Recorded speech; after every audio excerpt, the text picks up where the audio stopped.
Hello everyone, and welcome to episode 11 of Westeros Craft Walks with your trusted host, Dutchguard. Today we're here in the Neck, and we're going to be taking a look at the ancient ruin of Moat Cailin.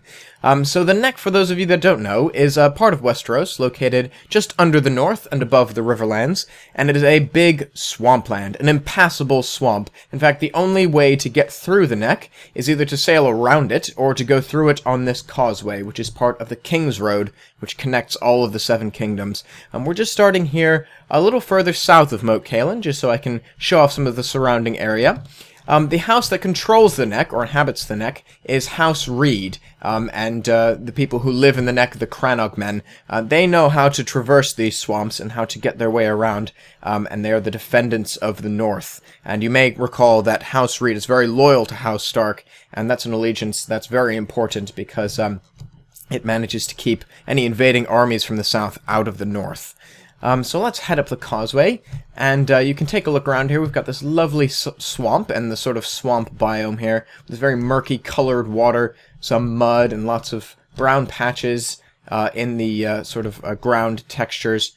We've got lots of big trees in the swamps in the Neck, which are a detail from the books. They tend to be very huge trees in this area. Growing because of the climate is so warm and so full of water. So you can see, just coming up there, you can see a tower of Moat Cailin. In fact, there are 3 remaining towers of Moat Cailin. The other 17 or so, because I think there are supposed to be 20-something towers of the original Moat Cailin. They're all ruined. It's just these 3 left. And so before we explore them, I'm just going to tell you which ones are which. On the left here, we've got the Drunkard's Tower, and you'll see in a minute why. In the middle there, guarding the road, the causeway, is the Gatehouse Tower, because it's got a gatehouse attached to it, blocking the road. And on the right here, we've got the Children's Tower. And as we explore each tower, I'll explain to you why they've gotten their namesakes, and the history of Moat Cailin. So let's start with the Drunkard's Tower. So there it is, and it's called the Drunkard's Tower because it leans, because it's sank so far into the swamp mud that it's leaning like the Tower of Pisa. The rest of the towers had a similar fate. They've either been pulled apart or sank completely in the mud. You can see some of the ruins of the walls here. The black comes from the black basalt bricks that was used to create Moat Cailin by the First Men. Moat Cailin is about 10,000 years old, and as far as I know, I think that's the oldest structure in Westeros, with still standing towers anyway. So here at Moat Cailin, we still have some people inhabiting the towers here, and that's because it's such an important strategic location for defending the North from invaders.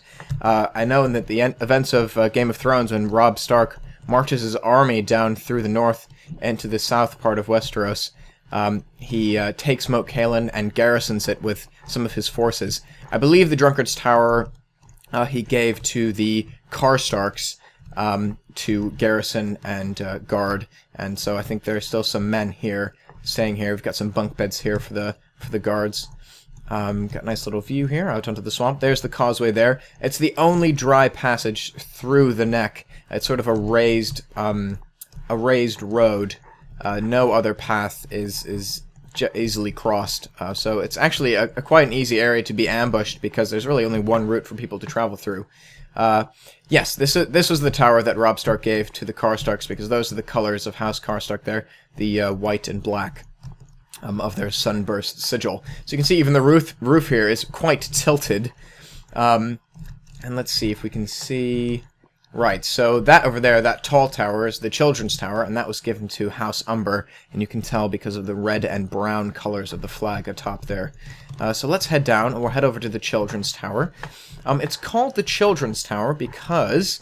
thousands and thousands of years ago, when the Andal invasion happened, the Andals who came from Essos and landed in the Vale to conquer most of Westeros, they came to attack the North, which was still primarily inhabited by the First Men and the Children of the Forest, who had been living in relative peace with each other. And it was the Children of the Forest who here defended Moat Cailin from the invading Andal force. And apparently they were stationed all atop the Children's Tower here, which is the tallest of the 3 remaining towers here at Moat Cailin. And from atop that tower, they used their magic to flood the entire neck. They wanted to split the north from the rest of Westeros, sort of in the same way that the Arm of Dorne, the broken Arm of Dorne broke, disconnecting Westeros from Essos. Let's see if we can find the entrance here. Everything's pretty grown over. Alright, here we go here. So, as I said before, the Children's Tower is now garrisoned by House Umber of Greatjon Umber. So this ground floor here seems a little bit more overgrown. Still being used for some storage area here. Each tower has different levels of damage. The Drunkard's Tower, obviously, probably being the worst, being on such a lean. So yeah, you got lots of vines growing in here. Lots of bunk beds. Won't go all the way to the top, but it is a really cool view when you get up there, because it is the tallest, and you get a good view of the neck all around you.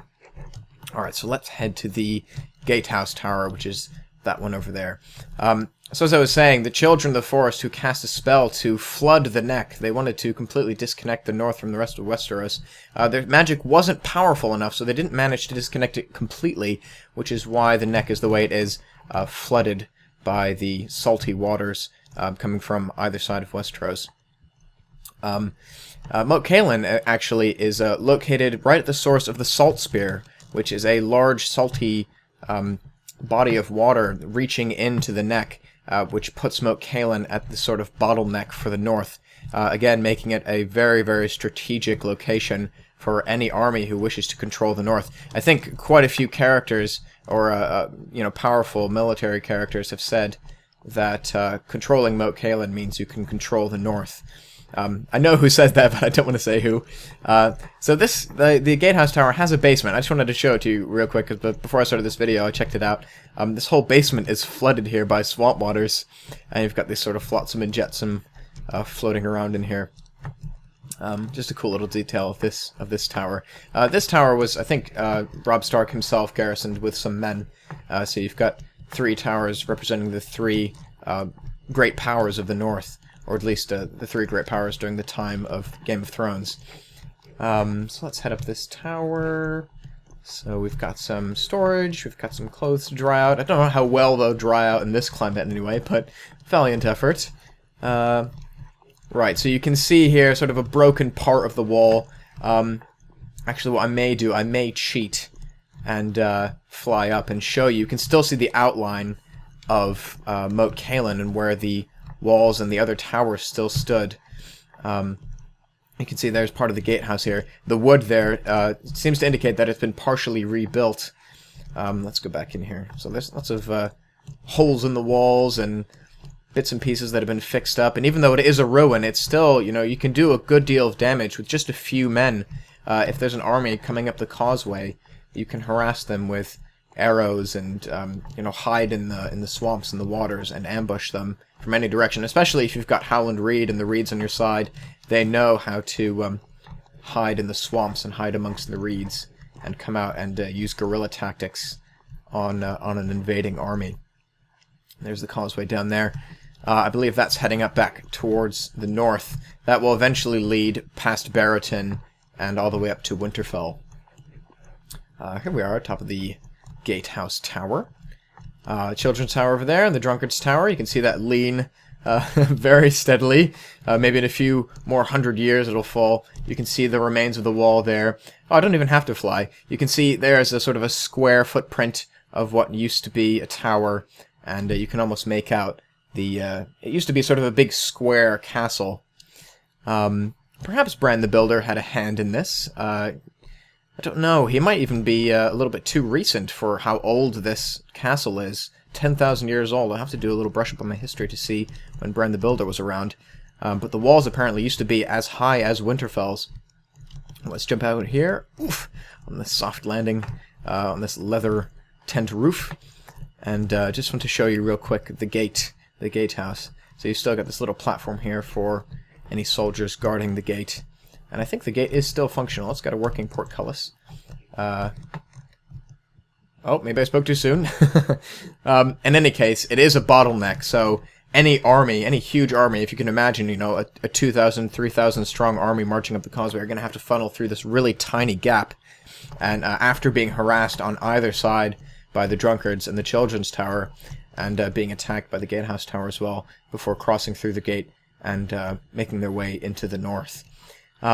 So that's it, really. Moat Cailin is definitely one of our most important builds, and I think the builder and the leader of this did a fantastic job of capturing all of the elements. I know we scratched our heads for a long time trying to figure out how the original castle may have looked and how it explains the triangular formation of the remaining 3 towers, but I think we did a pretty good job. So if you want to check it out, /warp Moat Cailin, and take a look around the ruins. There's plenty more to explore. In the neck as well, you can check out Greywater Watch, which is currently being built. So that's it. That's where I'll finish the video today. Thank you so much for watching, and keep an eye out for the next one. See you then.